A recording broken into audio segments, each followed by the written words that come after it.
Hello all, welcome to Minnu's kitchen. నా last వీడియోని చూసి నన్ను సపోర్ట్ చేసిన ప్రతి ఒక్కరికి చాలా చాలా చాలా థ్యాంక్స్ అండి.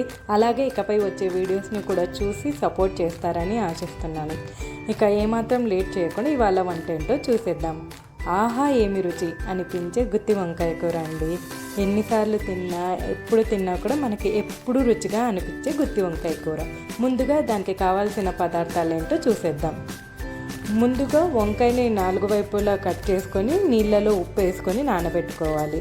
తర్వాత అల్లం వెల్లుల్లి పేస్ట్, నూనె, కరివేపాకు, ఉప్పు, గరం మసాలా, చికెన్ మసాలా, టొమాటో, కాల్చుకున్న పల్లీలు, ధనియాల పొడి, బెల్లం, నెయ్యి, ఆనియన్, కారం, పసుపు, జీడిపప్పు, బెల్లం.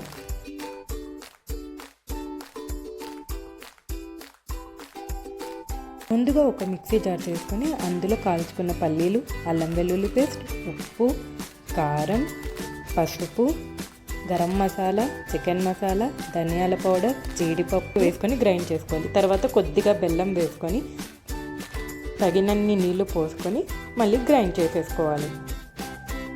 స్టవ్ ఆన్ చేసుకొని కుక్కర్ పెట్టుకొని అందులో నూనె, నెయ్యి వేసుకొని చిన్నగా తరుక్కున్న ఉల్లిపాయలు, కరివేపాకు, అలాగే కొద్దిగా అల్లం వెల్లుల్లి పేస్ట్, టమాటాలు వేసుకొని ఉడికించుకోవాలి.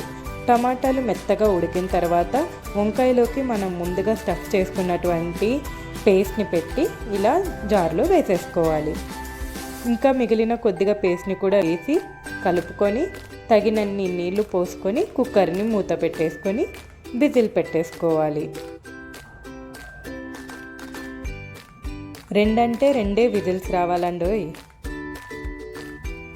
1 2 విజిల్ అంతా పోయిన తర్వాత ఓపెన్ చేసుకోవాలి. చూసారా ఎంత చక్కగా ఉడికిపోయిందో. ఇలా ఉడికిన గుత్తి వంకాయలు పైన అలా కొద్దిగా కొత్తిమీర చల్లుకొని ఒక సర్వింగ్ బౌల్లో వేసుకొని సర్వ్ చేసుకుంటే ఆహా ఏమి రుచి అనే గుత్తి వంకాయ కూర రెడీ. అందరూ ఇంట్లో ట్రై చేయండి. Thank you for watching. Bye.